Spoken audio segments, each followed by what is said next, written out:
Assalamu alaikum and welcome to week 4 of our online parenting course, which is called Essentials of Positive Parenting. And today is week 4, and inshallah will be our last session. I know for me it's gone really fast, and I hope everyone has found it useful. So let's do a brief review of what we've covered so far. These were our objectives that we started with. I mean, obviously I put them in really broad terms, but we started by talking about the paradigm of positive parenting in the sense, what is it and why is it important? We looked at different types of parenting and why authoritative parenting or positive parenting was had the best outcome for children. Then we talked about encouraging desired behavior in children, mostly through giving them positive attention, through doing things which are outside of discipline in the sense of family meetings and eating together. And then we talked about setting limits and managing undesirable behavior, and that took us pretty much almost 2 weeks to complete. And today, inshallah, we will end up by talking about building positive relationships with children. And mostly we'll cover really just the basics of communication and talk about a very important subject, which is taking care of ourselves as parents. So hopefully, together this will give us a broad outline of parenting 101 situation. So just to recap what we did last week, we were continuing to talk about managing undesirable behavior and specifically talking about discipline strategies. So we had already covered time out on the previous week, but last week we talked about natural and logical consequences. We talked about timeouts we had already covered, but then we also talked about the 6-step process for encouraging cooperation. So just a really brief pause here to see if anyone had any questions or if they tried something related to these strategies and how it works. So I'll pause just for a minute.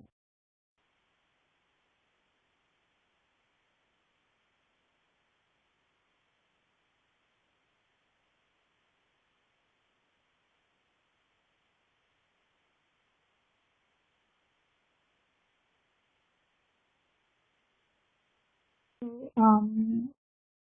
seems like people are quieter today than usual. So let's continue if no one has any questions or comments at this point. And today, as I said, we will be talking about really cover the very essential points of communication, because as you can imagine, that's the whole, we could easily spend 4 weeks simply on that, and actually in the past we have done courses just on communication, and you might find the resources on the Academy's website. And then today I would like to spend a bit of time on looking after ourselves as parents, and what we will be dealing with specifically is understanding, recognizing, and managing stress, and working as a team and dealing with parental disagreements, which again is a huge topic, but we will try and cover the basics. So obviously, we have already started talking about building positive relationships in different contexts in this course. The ones being the importance of keeping together, the importance of family meeting, the importance of positive attention. So all of these obviously are a really good foundation to build the relationship with children. And the idea is that the reason why it's so important is, as we know, that it is the foundation for emotional and psychological well-being for children. Actually, pretty much the most important factor in long-term emotional and psychological health for human beings is their relationship with their parents. And there is just unbelievable amount of research on, if it goes wrong, if the parental bond is not healthy, it actually has extremely long-term uh, impact on the child. And then, secondly, another reason why it is so important is because obviously we know as parents, one of our greatest responsibilities is, teaching our children values, and we spend consciously or unconsciously a lot of our time teaching children values, and our relationship is actually, more than what we say or lecture them or, whatever other influences. Our greatest leverage in terms of, hoping that they follow in an Islamic value system is actually our relationship with them. Because contrary to what we might think, we can really control children for a very short amount of time. Most of the time during the day, they are not, in front of us. And as they grow, obviously this becomes less and less. So if we have a positive relationship with them, obviously it is, that much more likely that they will, have that uh, foundation to make the right decision. So there's a comment here. I tried it with my son for dinner time. He kind of just stared at me for a while after I told him once. I don't think he knew what I was doing. So the next thing I saw, he put his toy away and started going towards the dinner table. Alhamdulillah. Um, so we'll definitely keep at it. That's a really great beginning. And, it's amazing how we can get results even the first time around. And the idea obviously is not to get hung up on about doing anything perfectly, but the idea is to keep going. And, when we find that something is not working, instead of giving up on it, maybe play around with the strategy a little bit to see what might work. So great. Thank you for sharing that. So just, the really basics of communication. The idea is that when we are with our children, like the basic building block of communication of a relationship is obviously communication, right? And when we're talking about a relationship, about communication, sorry, you'll notice that everything that's on the slide has to do with listening, a lot more with speaking. It's not to say that speaking is not important. Obviously, how we choose our words is extremely important. But the idea to build a relationship and to have influence on the children, we actually need to do a lot more listening than most of us know how to do. So the idea is, firstly, obviously, to make the time. In other words, not to multitask or do pretend listening, which all of us do at some point, in the sense, we will be nodding our heads and doing something else. But again, and we know this as human beings, right, even as adults, that when someone is giving us their attention, it has a profoundly healing and validating experience on us. Right? And for children, obviously, it's no different. If they have been listened to at home and if they have been heard and validated, it really sets a really good foundation for emotional and psychological health. So again, the idea is that in order to build our relationship, obviously, we need to listen to the little stuff as well as the big stuff, and to listen to the feeling behind the words. So again, and we'll talk a little bit more about that. But also, the key is to learning to listen to understand rather than to reply, because, what research shows is that most human beings, they only listen only as far as to formulate their reply. And when others are speaking, they are too busy thinking about how they're going to reply rather than engaging in trying to understand the speaker. So, the more we understand the other, whether it's a child or an adult, the greater our relationship will be, the better the communication, and the better the relationship as a whole. Again, it's a really good idea to ask children's opinion or what they think about things, the big things, the huge things that are impacting the world, that are impacting their world and our world. And the idea is not that we are making them big-headed or anything, but again, if we want children to be independent thinkers, we need to see where they're coming from, and this really helps build their value system. Again, learning to ask the right questions, and we will talk a little bit about what that means, and not to interrupt and not be too quick to fix. This is actually a really important point, because as parents, often children.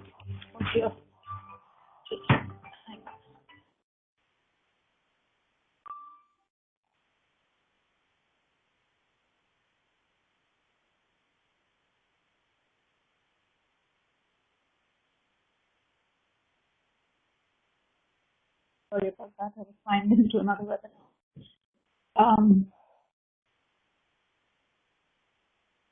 So the idea is that most of us as parents, we try to fix things as soon as the child has started speaking. For example, if the child is complaining about homework, we try to give them strategies on how to deal with it.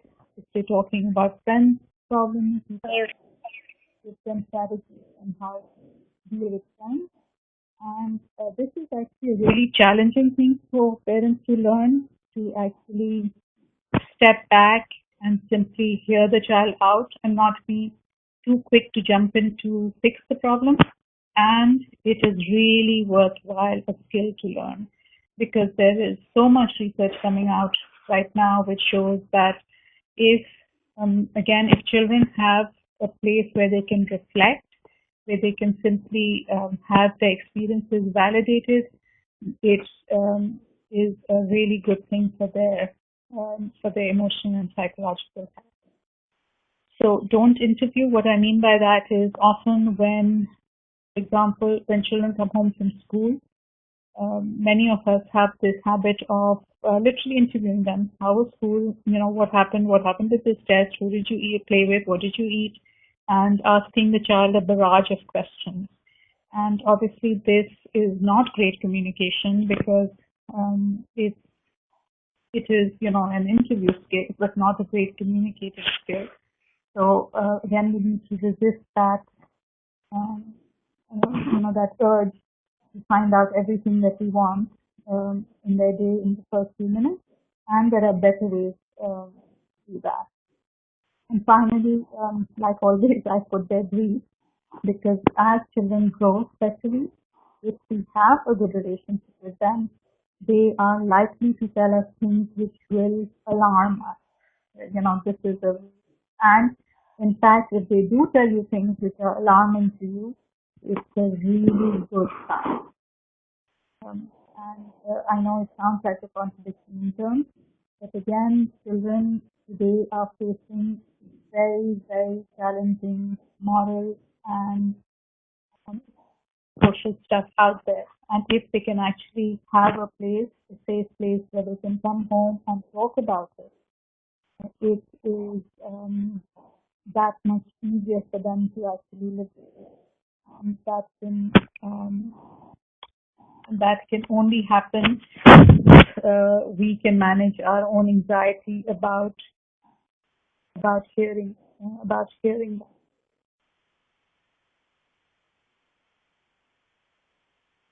So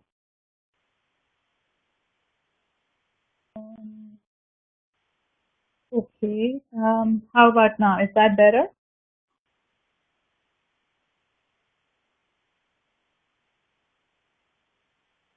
Okay, great. Okay. Okay, great. I'm gonna try speaking up. So basically, in order to communicate better, one of the simplest things that we can do, again, is by breathing, also known as biting our tongue. In other words, managing our own anxiety so that we do not face the things that children experience as critical, embarrassing, demoralizing, confusing, demotivating, nagging. Right now, again, we our own anxiety level often leads us to believe that if we listen to the child rather than telling them what's right or wrong, they are somehow we are not doing our job as parents, or we are not teaching them their values, or they will go off track. this tends to be a very common anxiety of parents. And in fact, when we start communicating in this way and when we start managing our communication and managing our own anxiety, we realize that the children are much more comfortable about talking to us about difficult issues. And in fact, what it is doing is building their moral compass. It is actually building their internal resolve. It is doing all sorts of things which will make it less likely that they engage in risky or questionable moral behavior. So, that's a really good thing to keep in mind, that when we are actually listening to children, we are not in any way condoning behavior. That's not what we're doing. We're actually trying to understand where the child is coming from so that we get a better idea of where their moral compass lies and, again, make a better decision about how we can help the child making better moral choices. So, these are the great ways to end conversations before they even start. And often, we speak like this a lot. And then as children hit the teenage years, we wonder why, a very common experience for parents is that my child doesn't talk to me. When I ask them, how is it? How was their day? They say, fine. What did you learn? Nothing. I don't know if any of you have had these experiences, but again, that's a very common experience which parents have. So at the time, you don't correct them if they talk about something they did which wasn't good. That's a good question, Dora, but I think before we do that, obviously we need to get a lot more information and we need to understand where they're coming from, right? So now this, again, I'm not talking about a specific situation. What I'm talking about is general rules, so to speak, or general strategies for communication. Obviously, if there is something, that child shares with you that is extremely disturbing or it is a bad moral choice, it is our job as parents to tell them so. And that's not what I'm talking about. I'm talking about the general way when we talk to children. So again, when we look at the door slammers, you will, this will give you a better idea of how we talk that actually shuts the children down. So, for example, if the child comes home and says, I hate my math teacher, what do we normally say? That you don't really mean that, you shouldn't feel that way, that's a silly way to think, and the idea is not, yes, obviously at some point we do need to teach the child that, hate is a strong word and we shouldn't hate people, but that's not the time to do it, right? That is the time actually to listen what is upsetting him and simply listening to where he's coming from. And the easiest way to do that is just to reflect back. Reflecting back means that you tell them that you've heard. So, for example, if your child says that I hate my math teacher, you could try something like, it sounds like you had a hard day, or do you want to tell me more about that, or it sounds like you're upset. Again, things which are likely to engage the conversation, because if we say something you don't really mean that, the likely outcome, or you shouldn't feel like that, the likely outcome is what? Do you think that the child will really stop feeling that way? No. What is likely to happen is that the child will actually either shut down or they'll either shut down or they will get more angry and more upset, but it's not going to likely to calm them down in any way. So there's a comment. My son has been trying to tell me that he doesn't have good feelings about his face, and today he said he doesn't have a nice voice, and other children in his class have a nice voice. How should I respond? Okay. So this, if it's, the first thing again, using these communication skills is that this would be a really good time to reflect back. So, for example, if your child says that I don't like my face, and you could just simply say, so tell me more, or help me understand, Because normally, if our child tells us that, we're very likely to say, but you have a, lovely face and Allah has made you perfect, and we go into a whole barrage of things which are not really addressing the issue in this case, which is sounds like he has, he has some concerns about the way he looks. Now, obviously, this is one part of it, right? But if it is a significant concern, then obviously I would get some additional help, or I would talk to the teacher, or I would try to find out what more is going on. But just as a general rule of communication, when a child shares something which is a feeling or a thought, the idea is that if we engage them in the conversation and actually ask them to help us understand or to tell us more about it, we are likely to get a much better idea. So in this situation, would be a really good idea to actually figure out what's going on. So is it that people are making fun of him, or is it, again, we really don't know enough. So this would be, it would be a really good way to find out is by using your listening skills. So sometimes when children ask us questions which we find morally, which we are not comfortable with answering, we try to again get away from the conversation by, you're too young to know, why are you asking me that? And, all sorts of things. So again, if say, the example that I like to use a lot, simply because it has such shock value, is that if your 13-year-old came home and asked you, Mom, I wonder what red wine tastes like, right? Now, as a parent, as a Muslim parent, our likely reaction would be generally panic, right? Why are you asking? Have you tried it? Did somebody offer it to you? Do you, we make all sorts of catastrophic assumptions about what's going on.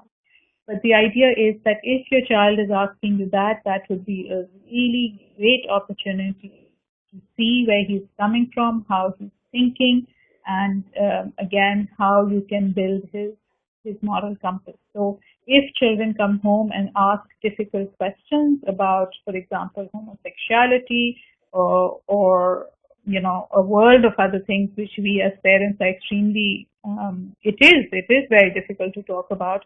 But again, the idea is that if we are not talking about it with them, other people are. They're hearing the voice of the media, they're hearing the voice of the school, they're hearing the voice of their peers, and if we are actually not having these conversations with them, then ours is the only voice which is absent in the conversation. So on the flip side of door slammers are door openers, right? And again, recommend is that parents actually learn these because when the things happen, when the difficult conversations come, it is unless we have actually read these and remember some of them, they're unlikely to be at the tip of our tongues, right? So the idea of talking about such things is obviously to be and when we're not comfortable, it's the easiest thing to say is,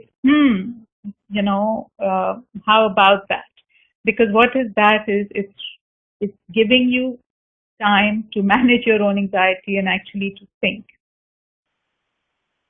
What's the appropriate age to talk about these topics? Should we wait for them to ask? That's a really good question, Marine, and actually we do a lot of workshops on what we call the birds and the bees, talking to your children about difficult issues. And the idea is that the general rule of thumb is that you should use every teaching opportunity, because some children will not ask questions at home, but they are getting that information from somewhere, right? So I recommend that, on TV, in the media, in the news, through books, there are many, many ways to start the conversation with children. And the general rule is that it doesn't really matter how badly you mess up, because again, we've never been taught these skills. This is not something we're comfortable about talking. And it doesn't really matter what you say, but your willingness to be open to, to start talking about it is a really big positive sign for the child. And I wrote a blog post which you might find interesting called "Are You an Askable Parent?" And that will give you, some really good tips on how, how to be an askable parent so that the child is comfortable, asking you questions. So I hope that helps. Um, you know, so again, in terms of door openers, would you like to share more about that? That's a good question. Now, again, that's a good question is a really good thing to use when they ask a question which takes us by surprise, which, a lot of times it does. And it gives us time to breathe and to formulate, a better answer. So that sounds important to you. That's an interesting way to look at it. I would like to hear your point of view on this. Tell me more. And my own favorite, which I use a lot with my own children, help me understand. So again, when they are arguing or when they are fighting for a cause which we don't believe in, a cause, by a cause I mean they simply want to do something which we are uncomfortable with them doing, right? Help me understand is a really good way for them to actually sell their idea to you. Now, obviously, this does not mean, it does not mean that if we're listening to them, that we will, we will always decide in the favor of what they're asking. It does mean, though, that when we make a decision or when we lay down some ground rules or whatever, we will be doing it from a much more informed perspective. And at least even if we can't give them what they want, which will happen a lot, as children grow, we can at least begin to understand, and it is okay for us to validate that, this really sucks, basically, that it is hard for them to be the only one not allowed to go to the school dance, right? So it doesn't mean that we allow them to go, but at least we can hear and we can empathize with how it must feel for them to be the only one not going. Right? I hope that uh, makes sense. So again, when we're checking out if they're feeling angry or sad or upset or frustrated, it's a good idea to check it out. Sounds like you are feeling, and then is that right? And the idea is again, when we do that, it really helps build the child's emotional vocabulary, which again is a very important life skill for them to have, and which will help them not only now but in future relationships as well. And the last thing I've got on there is something called high-low, which some of you may have heard about. It simply means it's like a good way for to engage in conversation, especially when children, some children are naturally, less of talkers than others are, right? So when you're asking them for about their day, for example, you could ask, so what was the high point of your day? Or you could start sharing by, this was the best thing that happened to me today, and this was the low point of my day. So again, it gives the idea that, the family shares ideas about, what happened during the day, and that it's okay to talk about the good things as well as the not so pleasant things. So just a brief pause here to ask if there are any concerns in trying the door openers, because obviously, and we've been talking a little bit about this, but many parents are hesitant to try these for various reasons. So any ideas on that?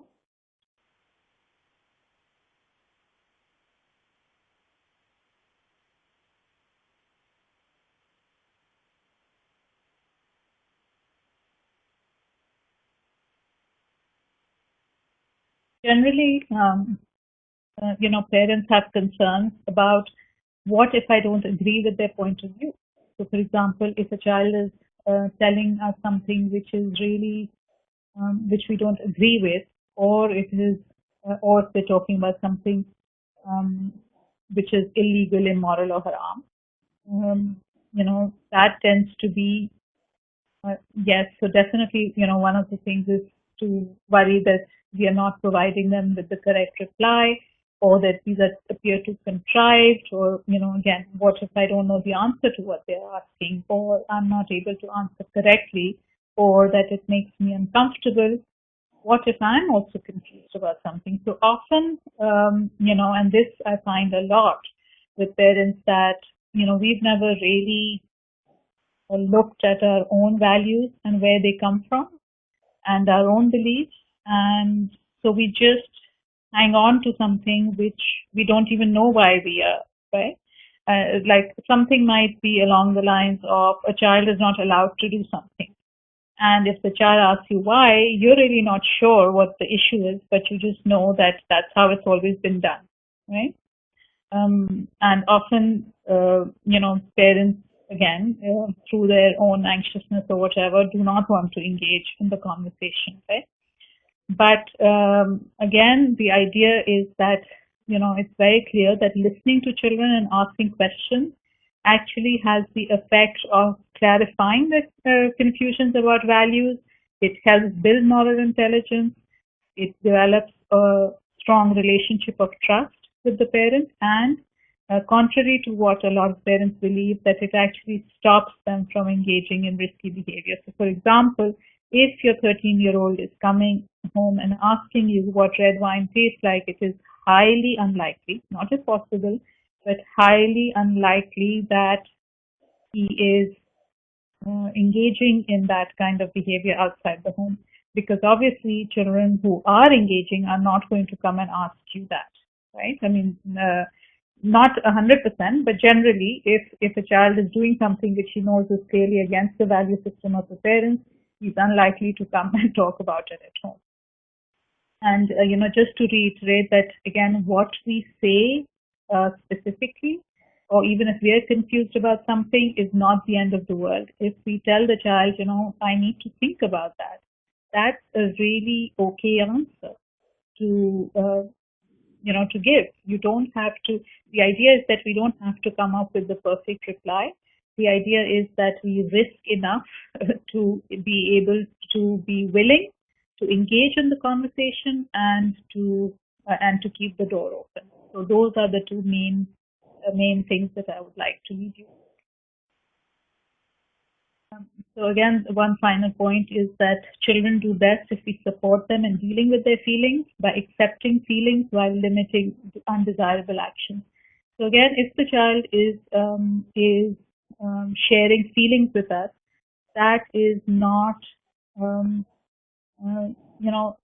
that's not a reason to panic, because we can always, if they're feeling angry and they're saying, I'm feeling angry, they're just being honest, right? So the idea is to distinguish that while it is okay to feel angry and it is normal and natural to feel angry, it's not acceptable to hit somebody because of that, or to break something, or to hurt property, right? So again, by actually validating and accepting their feelings, we give them, the comfort level and the distinction between feeling something and acting on it. There's a comment. I sometimes tell my kids, I wonder. That usually gets them talking, and they use their imagination. Obviously, this is for simpler questions and not for questions I don't know answers to. I say I'm not quite sure, because we can try and find that together. So both are great. I wonder is perfect. And so is the idea that I don't know the answer, because that's, again, that's being honest, and it's actually being a really good role model for them, that it's okay not to know, and it's always a good idea to go and find out something that you don't know. I just cannot figure out how to answer my 5-year-old who asks, where do babies come from? So that's a really good example of when we freak out, for the use of a better word. And, it could be simply because, again, what happens is that the child asks us a very basic childish question. And what we do as parents is we go to the nth degree and we make it much bigger than it needs to be. So from a 5-year-old's point of view, where do babies come from simply could mean that they come from mommy's tummy. And that could actually be the end of the conversation. Now, obviously, if it goes more and he wants to actually, get much more into it, what I really recommend, that you get a good book, and you obviously read the book for yourself before sharing it with the child. And there are actually some books which are which are less graphic and more in line with our values than others. So the idea is again to first give a really basic simple idea, or to again ask the child what he means by that. Because sometimes when children ask questions, they might be satisfied with a really basic answer, whereas we think that they are asking all sorts of things which they're actually not. So I think we don't have too much time left, and this is a very important subject, so I do want to spend some time on it, and which is about taking care of ourselves as parents. So the basic idea is that obviously, parents are caregivers more than anything else. And if we are stressed or anxious or overwhelmed or overtired, obviously we cannot do the best job as parents. And so, I mean, the image that I like to have in my mind has always been of a jug, right? So if we are always giving and serving our families, which is great, but we need to replenish ourselves in order to do a great job, because we simply basically cannot continue to run on empty ourselves and expect that we will continue to do a good job as mothers and fathers. So again, the idea that satisfied parents, if we're happy in ourselves, obviously we create an atmosphere of happiness, and we role model self-care and wellness to children, and we're much more likely to be proactive than reactive. So again, the biggest thing coming in between our wellness is usually stress. And the idea is that parenting is a demanding job, and it can very often be stressful. And those of us who are stressed will find it much more difficult to engage in positive parenting, which requires a lot of proactive behavior. And it will be challenging for us to offer praise and nurturing and the structure that young children need. We're also, as all of us have probably experienced at some time, that when we are stressed, we are much more likely to use harsh discipline and react, rather than respond. And also that children whose caregivers are under high stress tend to have more challenging behavior. So, in other words, stress impacts us, obviously, as a parent, our children, our spousal relationships, and basically our family as a whole. And that's why, when we're talking about stress management, it is definitely a very important thing to consider in terms of, of being effective parents.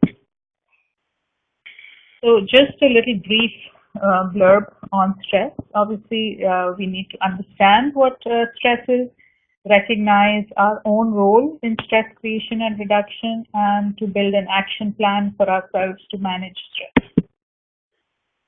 So all of us probably have some idea of what stress is, when basically we are not, when our internal resources are being stretched, or when we are feeling tension at things which are everyday occurrences. If we are stretching us beyond our capacity, it likely means that we are under too much stress. Now, obviously, there's no shortage of sources of stress in our day and age. Some of them obviously having too much to do, too little time. Obviously children by their nature need things immediately. They are less, they're not likely to understand, the need for mother to recuperate or whatever. But there are other things which cause us stress, which we actually might have some control over. And we'll talk about that in a bit. But again, what are some of the symptoms of stress? What will tell us that, we are under too much stress is For example, inability to concentrate, feeling overwhelmed, irritability, a lowered immunity, frequently getting colds or headaches or illnesses, and having trouble sleeping or excessive use of over-the-counter medication, overeating, undereating, sleeping, all these things. Um, so the idea is that obviously there are a lot of things in our life which we cannot control in the sense of our life situation, but there are some things which we can do for ourselves to be able to manage stress. So the idea that we really need to figure out what is important and what really will not matter. So again, a good way to look at it is, in a year's time or in 5 years' time, is it going to matter or not? And if it's not, and if it's something that's causing you stress, it's a good idea to consider giving it up. Because what happens is that when we focus on areas which are in our control, obviously it helps us feeling empowered and a sense of agency, sense of a belief that that results are in my own hands.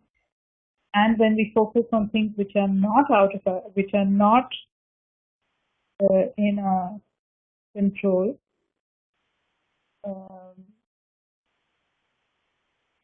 it's very much it tends to make us more stressed and feeling anxious and feeling hopeless, and especially when we are trying to live up to other people's standards or figuring out how people are judging us, which just for our information, people are judging us in any case, no matter what we're doing.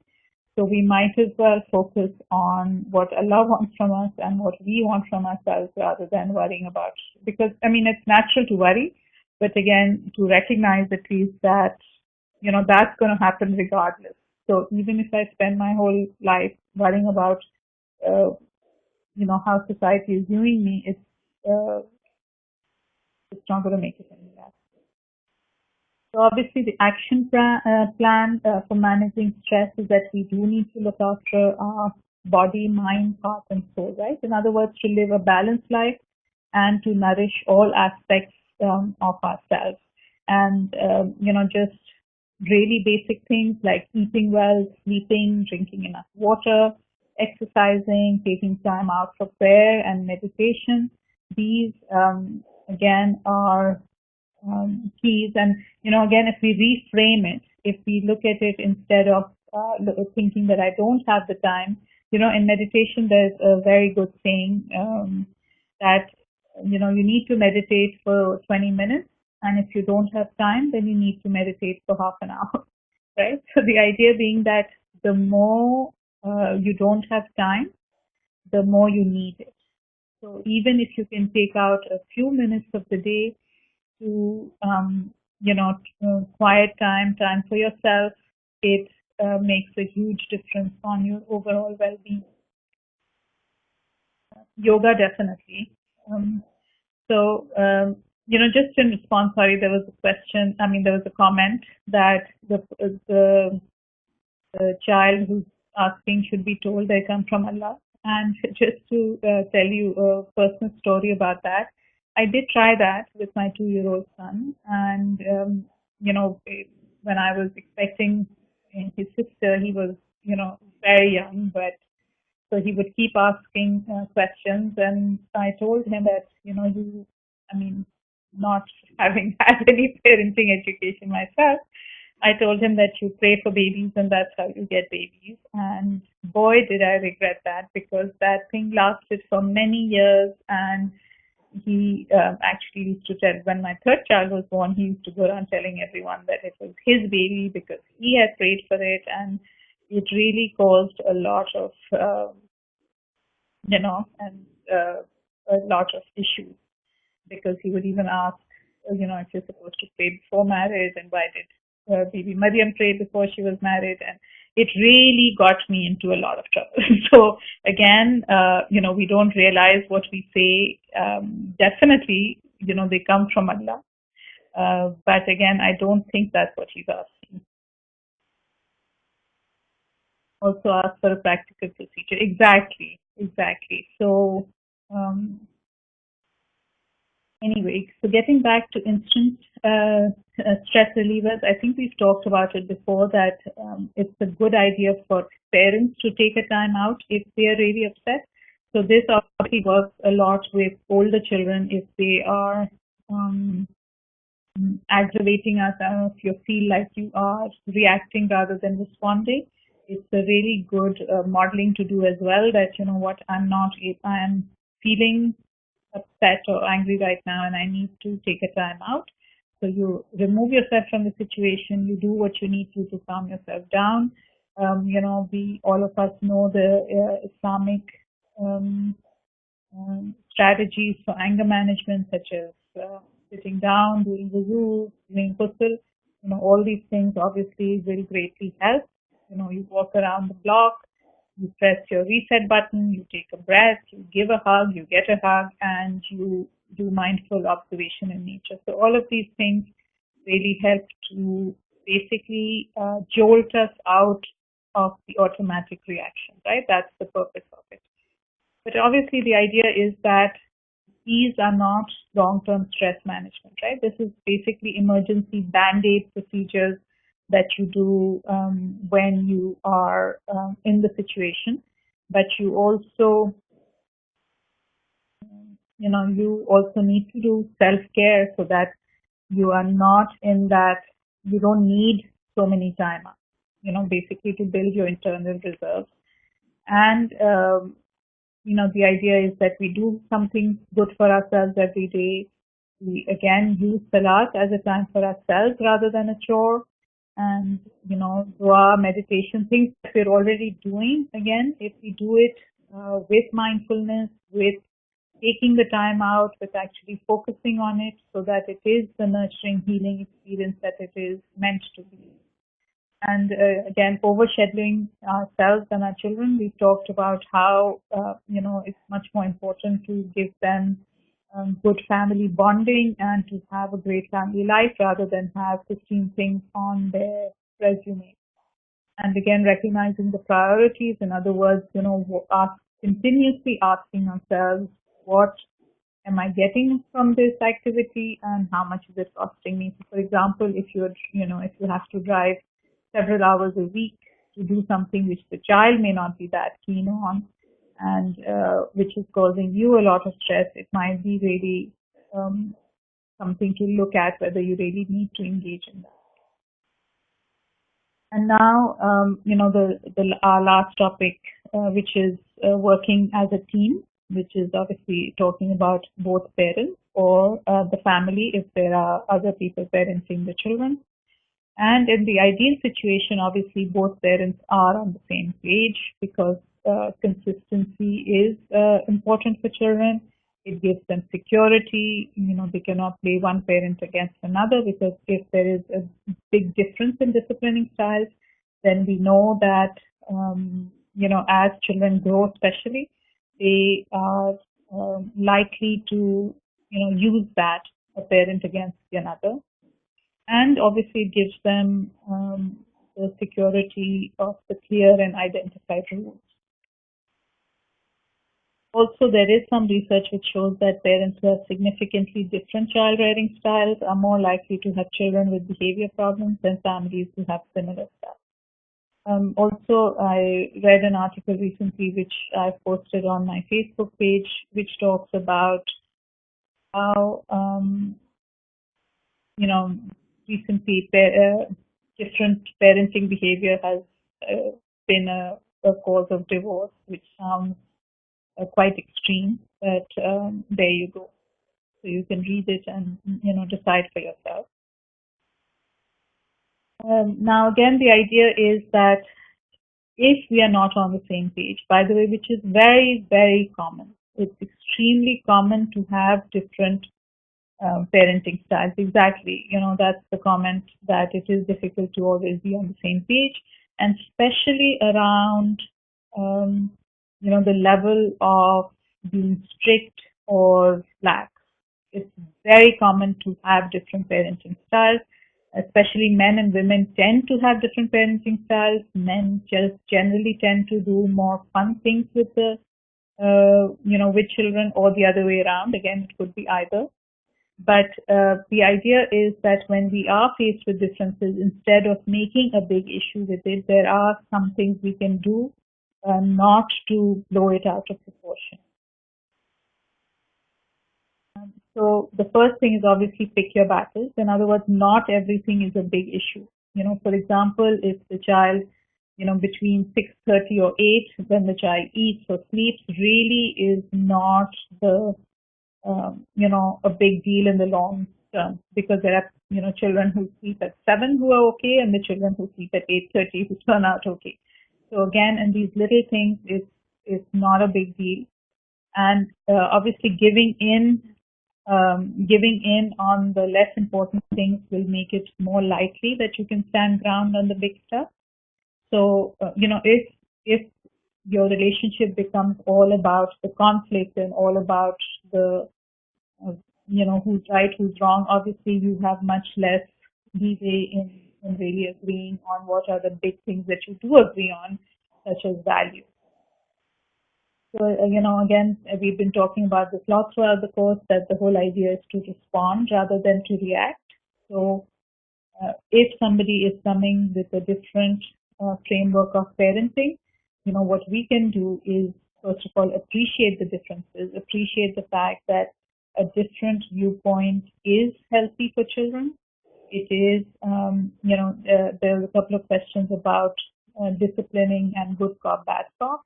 And the idea is that it's not the end of the world if the child sees one parent as being fun and the other one as being the disciplinarian. That's not the end of the world. What happens is that when parents make a big deal about it and make each other wrong, that is much more harmful for the child, rather than to recognize that,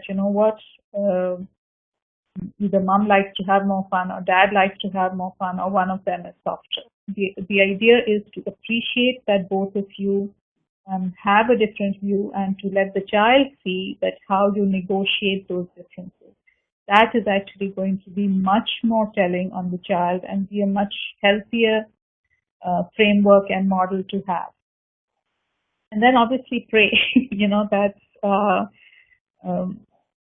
sometimes we are in really difficult situations which we think are to do with values, and we are it is extremely challenging for us to live in those situations. And obviously we need to seek Allah's help continuously and ask for guidance in how to in making the right decision. And those kinds of things, like for example, when there's a big value difference, say for example, if one parent is not praying, or they are engaging in substance abuse, or these are really sadly very real things that a lot of parents face, right? And so the idea is that in those situations we need to again focus on what is our role, what can we do within our circle of control, and then obviously ask Allah for guidance. I hate that I'm always a bad cop, because I'm left to do the disciplining. I work and I don't see the kids much and want to have fun with them, to need hubby to be the disciplinarian too. A very, very common experience. And again, there's no easy answer. We can wish that definitely that things were different, but if the reality is that we need to, that somebody needs to discipline the child, then obviously, we need to do it. You mentioned that children do well when we accept their feelings but limit undesirable behavior. What would be undesirable? So, an example would be obviously that about anger, for example. So if they're feeling really angry at their sister, that's okay.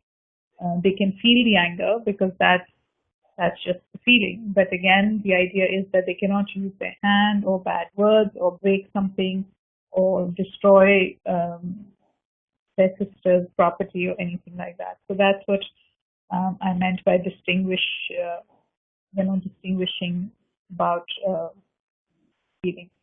Uh, Screaming, again, the idea is that we need to keep reminding them and modeling that. And again, if we actually listen to the children, if they're in the habit of being heard, then automatically, eventually they do stop raising their voice because they know.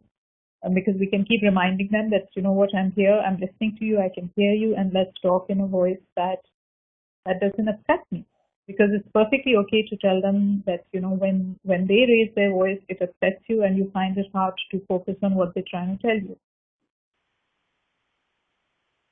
So again, dealing with parenting disagreements, the idea is to keep the goal in mind. If your idea is to give the child a good start in life, then you appreciating your spouse and having a good relationship with them is vastly more important than whether you agree with whether the child has vegetables or whether they're allowed to drink soda.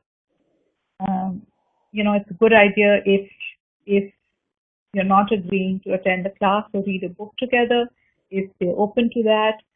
And, very, very importantly, that we need and I'm speaking specifically to mothers at this point, that we need to reflect on our role as gatekeeper. What I mean by that is many men complain that the reason why they don't help out is because mothers want everything done their way, and they can never do it right, and they don't know how to please their spouse. This is a very, very common reason why men don't help, right?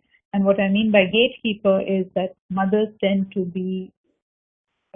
control access to the children. Let me give you an example.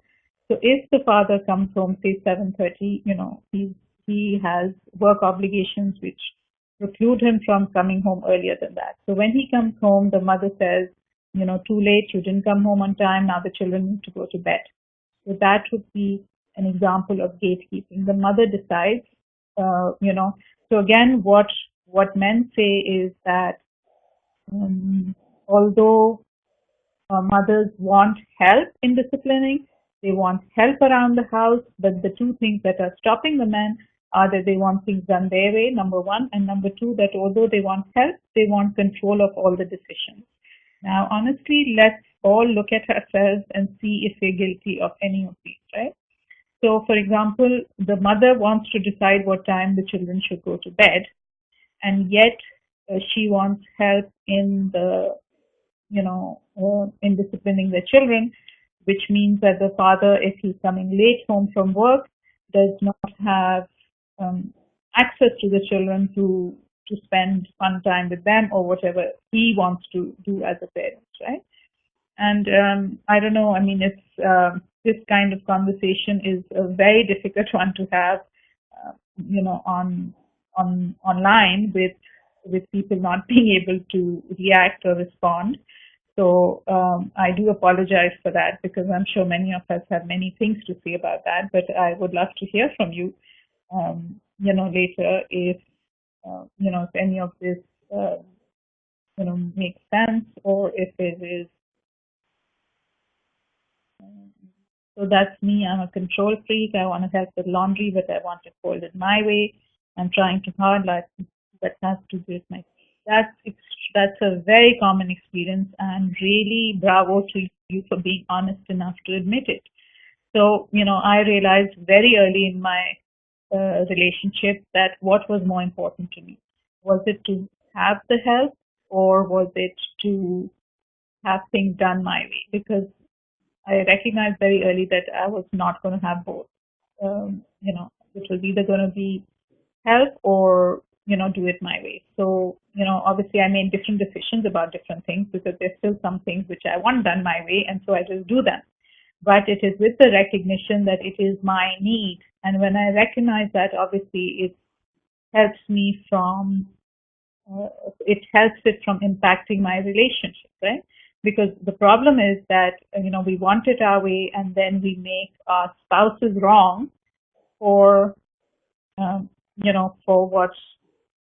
for not basically following exactly things that the way we want them. So I've also learned the hard way that a bit of appreciation, when he comes to help, goes a long way. Definitely. And, I don't know if we've talked about it in this course, but we generally, that's a extremely good way to nurture and to build any relationship is appreciation. And, like we mentioned, descriptive praise for children. It actually works really good for spouses and for anyone in our lives that we want to appreciate, right? So again, the idea, that as we end, we need to keep hope alive. In other words, we need to keep at it. And it may take a while. The miracle of the Chinese bamboo tree is simply that, in the first few years of the Chinese bamboo tree, nothing, um, nothing happens. You plant the thing and you don't see any results at all, but you still have to nurture it and water it and, look after it. And then suddenly in the fifth year, the Chinese bamboo tree grows several feet in one season. Right? Because what was happening was that all the growth was underground where you couldn't see it. And parenting, I find, is a lot like the Chinese bamboo tree. And when we are, doing the thing, we may get discouraged because we're not seeing results that we would like to see really soon. But we need to remember that we are building great root structures, and inshallah, when the growth happens, it will happen, in a very strong way. And definitely, we need to be appreciated too. There was a comment, but yes, all our kids are the Chinese bamboo tree. So we need to be appreciated. But again, if we set the tone in the house for appreciation and for positive interaction, then it's likely that other people in the household will follow as well, right? So it would, as we close, I would really request for feedback. And what I would really appreciate it is if people could put the feedback on the Facebook page. That way, if you have found it useful, others who are considering of taking such courses in the future, it would really help them to do that too. And especially, things which have been useful to you and how you plan to use them, success stories, or even challenges would be really, it would be really appreciated. So here are the details again, and again keep a lookout for the blog. I do tend to, I'm trying to get better at posting more regularly, but if I'm doing a course, I tend to post things which are related so that they add something to it. So those might be helpful as well.